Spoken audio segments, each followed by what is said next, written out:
Let's go, la patrouille de police. Donc, cette patrouille de police a très mal tourné. Let's go. Putain, elle est assez longue celle-là. Je travaille dans la police depuis quelques années maintenant. Le métier avait ses hauts et ses bas, comme vous vous en doutez, mais dans l'ensemble, tout se passait plutôt bien. J'avais déjà eu quelques situations critiques à gérer, mais rien de traumatisant. Rien qui ne puisse laisser des séquelles irréversibles. Au contraire, c'était même plutôt galvanisant, et ces situations me procuraient cette dose d'adrénaline que j'affectionnais tant. C'était pour cette raison que j'ai choisi ce métier, pour me sentir vivant d'un côté et être utile à la société de l'autre. Mais tout a changé il y a quelques jours, lorsque j'ai dû m'occuper d'un incident qui allait chambouler toute mon existence, ébranler toutes mes convictions. Je suis terrifié, je ne trouve plus le sommeil, et je n'arrête pas de repasser cet événement en boucle dans ma tête. Je doute de ma santé mentale. Mon côté rationnel et pragmatique se bat furieusement contre la réalité de ce que j'avais vu de mes propres yeux, refusant d'y croire, cherchant désespérément une explication logique, mais échouant lamentablement. C'était il y a quelques nuits. J'étais en patrouille avec mon partenaire, Kevin, lorsque nous avons reçu un appel radio nous demandant d'aller inspecter un bâtiment dans les environs, une sorte de centre médical sur plusieurs étages.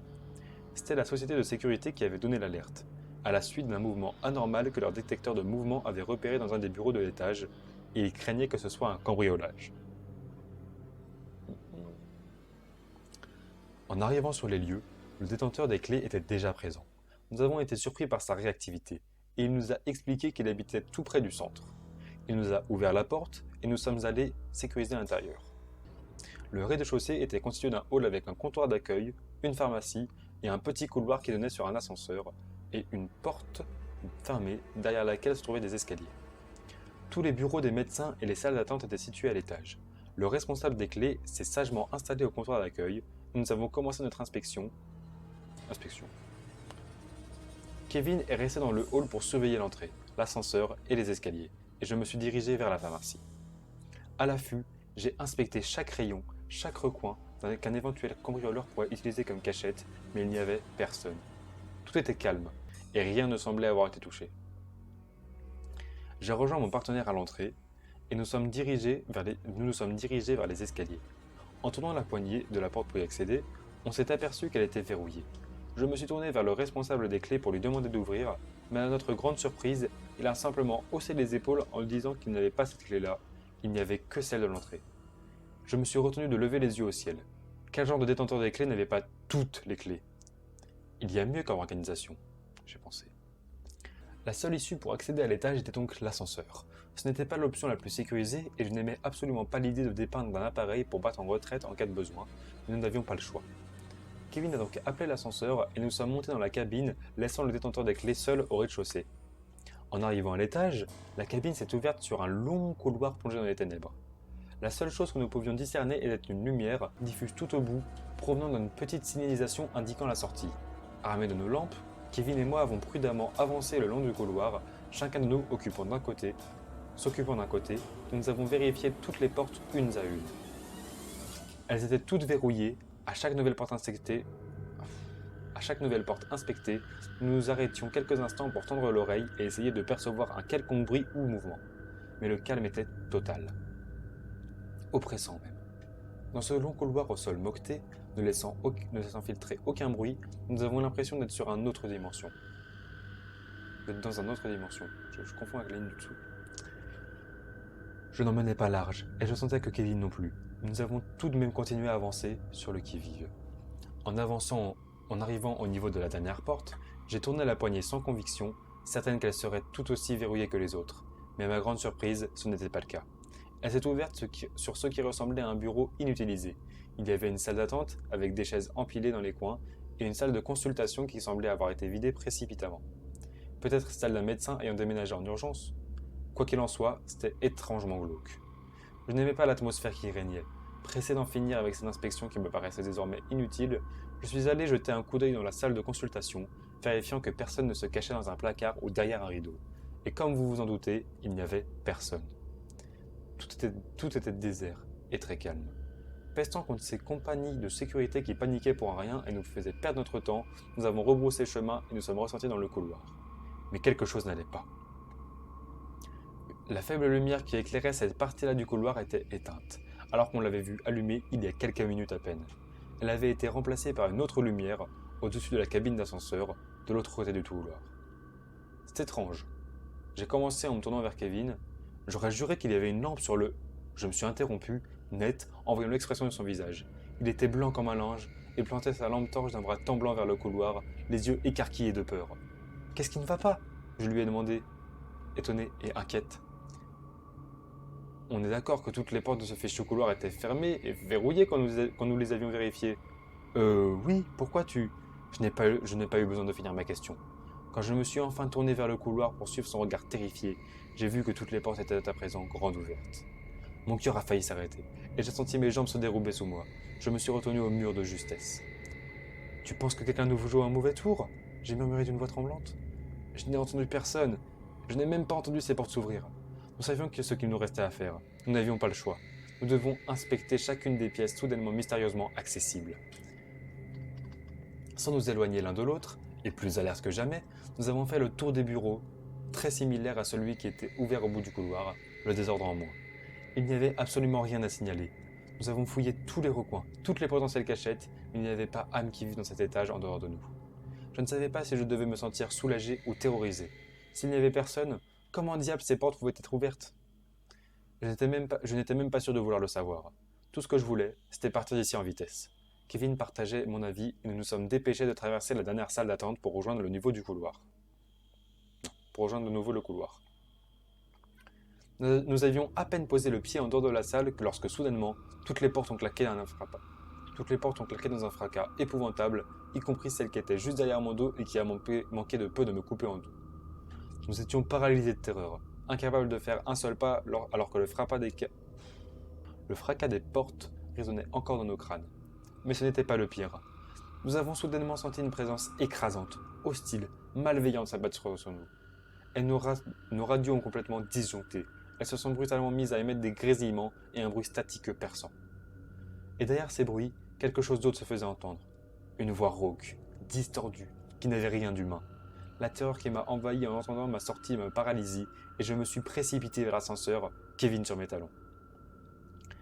La lumière au-dessus de la porte de la cabine, des portes de la cabine, qui ne provenaient d'aucune source visible, clignotait à toute vitesse, créant une ambiance psychédélique qui déformait tout l'espace autour de nous. Et plus on courait vers l'ascenseur, plus il s'éloignait. J'avais l'impression de perdre complètement la tête, de sombrer dans la folie et le chaos. J'ai fermé les yeux, courant de toute la force dont mes jambes étaient capables, et, une seconde plus tard, je m'écrasais douloureusement contre une paroi en métal glacé, l'intérieur de la cabine. Kevin est arrivé une seconde après moi, le teint d'une pâleur inquiétante, et j'ai frénétiquement appuyé sur le bouton du rez-de-chaussée, refusant catégoriquement de lever les yeux pour voir ce qui se passait dans ce couloir de l'enfer. J'ai eu l'impression que les portes bougeaient à une vitesse absurdement lente, alors que la présence se faisait de plus en plus écrasante. Mais finalement, par je ne sais quel miracle, elles se sont fermées et la cabine est descendue à l'étage inférieur. Nous avons émergé dans le rez-de-chaussée pantelant, hors d'haleine et au bord de la syncope. Nous avons regardé autour de nous à la recherche du responsable des clés, mais il était nulle part. Nous l'avons appelé plusieurs fois, sans aucune réponse. Puis, quand nous avons vu la cabine se refermer et commencer à monter, appelés par je ne sais quelle force obscure, nous avons détalé comme des lapins jusqu'à l'extérieur.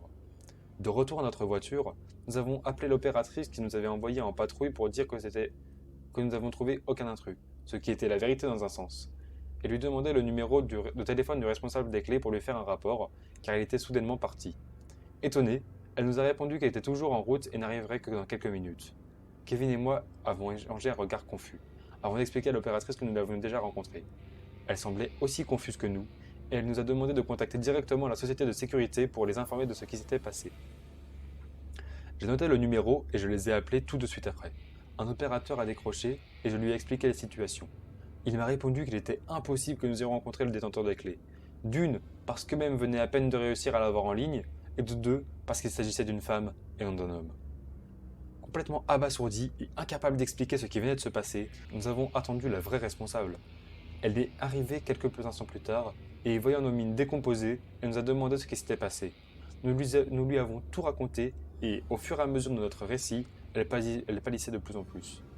Elle nous a demandé de décrire l'homme que nous avons vu, et quand nous nous sommes exécutés, elle a perdu les dernières couleurs qui lui restaient sur son visage.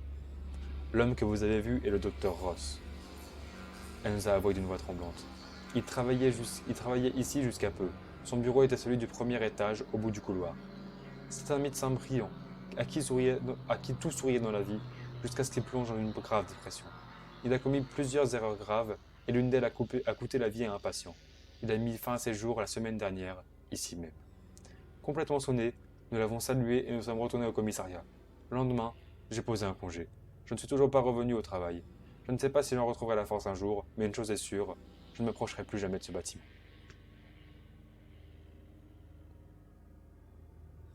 Alors, on regarde un peu juste en dessous.